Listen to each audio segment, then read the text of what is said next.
Buenas tardes, compañeros. Nos toca a nosotros como integrantes. Este equipo está conformado por Rita Camila, por Enrique, Luis Enrique Vichis y su servidor Alberto. Tenemos como temas las diferencias analógicas entre clases y características y el método de inducción y sus características.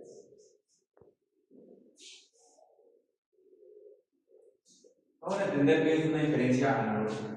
La inferencia analógica es un tipo de razonamiento que compara dos situaciones semejantes para aplicar la misma consecuencia jurídica y lógicas. Sirven para llenar lagunas legales, también conocidas como vacíos en la ley, usando un caso parecido que tenga la misma intención o razón de fondo, lo que se llama ratio legis. Nos vamos a entender de una manera más explícita que este tipo de inferencia analógica llena ese vacío legal, permitiendo al sistema jurídico que mantenga una coherencia y justicia en cuanto que la ley no prevé ciertas situaciones posibles.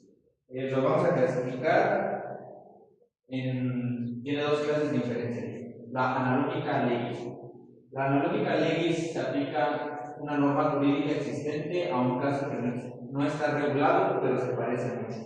Un ejemplo tenemos, si la ley regula la adopción y no la subrogación, vientre de alquiler, el juez puede aplicar la misma norma porque el propósito es proteger al menor. Pues tal cual como lo dice, el juez va a tomar como referencia la norma existente, que en este caso es la que se regula la adopción, va a tomar esa norma para poder aplicarla a la subrogación, que tal cual la subrogación no tiene una norma en específica para que se aplique.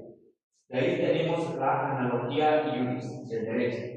No se toma una norma específica, sino que se usa el espíritu general del derecho o sus principios, como la justicia o la igualdad, para resolver el caso. El ejemplo, si no hay ley sobre un tipo de contrato nuevo, el juez decide según los principios generales del derecho, como la buena fe o la equidad. Esta analogía es parecida a la primera, que es la analogía legis, solo lo que cambia es que la analogía legis se centra en una norma, mientras que la analogía iuris se centra en lo que son los principios generales del derecho, que igual sean casi parecidos al mismo procedimiento, pero el juez toma en consideración lo que es la norma y los principios generales del derecho.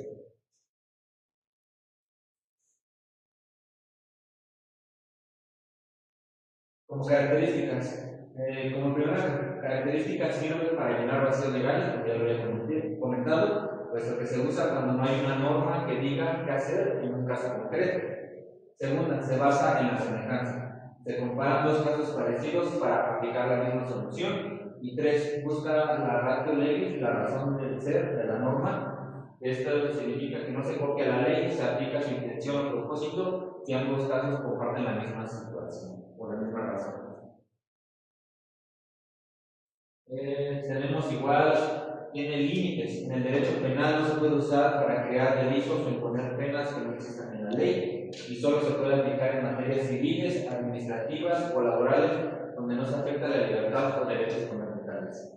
Requiere prudencia. El juez o jurista debe analizar cuánto se parecen los casos y si realmente tienen el mismo motivo legal. Aquí tenemos como doctrina que uno de sus mayores influencias es Norberto Bobbio, que sostiene que la analogía es un método de integración del derecho que permite aplicar una norma existente a un caso no previsto, siempre que exista una identidad en la razón de la ley, ratio legis.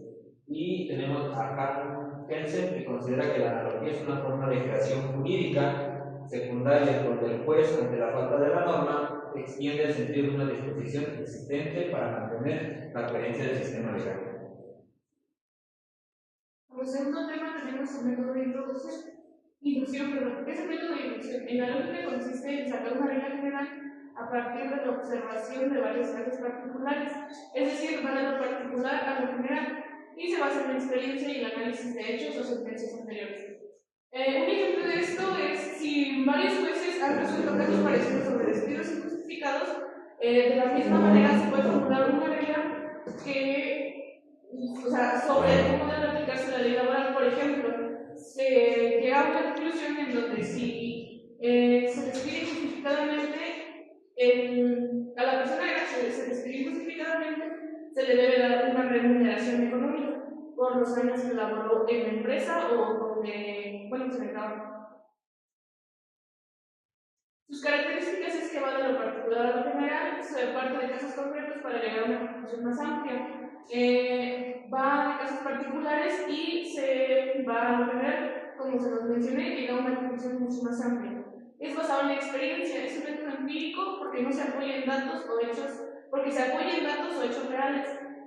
Crea una generalización, a partir de patrones repetidos se formula una regla o ley general. No garantiza la conclusión y las premisas apoyan la conclusión, pero no la aseguran totalmente.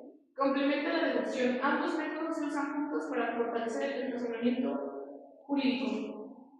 Se usa en el derecho para crear una regla general a partir de varios casos particulares. Es decir, se observa cómo se resolvieron varios casos similares en el pasado y en base a eso se saca una conclusión o una regla general y se basa en experiencias, como ya se había mencionado, de casos anteriores.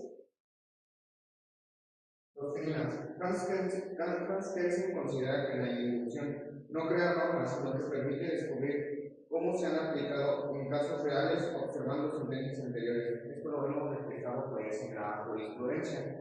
Norberto Bobbio afirma que el razonamiento inductivo es esencial para jueces y legisladores, ya que a partir de casos concretos pueden formar reglas generales y hacer evolucionar el derecho.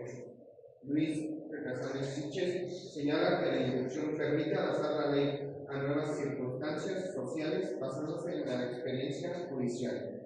En conclusión, la analogía y la inducción son métodos esenciales en la lógica jurídica para resolver casos no previstos por la ley. La analogía permite aplicar normas existentes a situaciones similares, guiándose por la razón de la norma, mientras que la inducción extrae principios generales a partir de casos concretos. ¿Tienen alguna duda? No. Bueno, Es error de nuestra parte. muchas gracias, compañeros.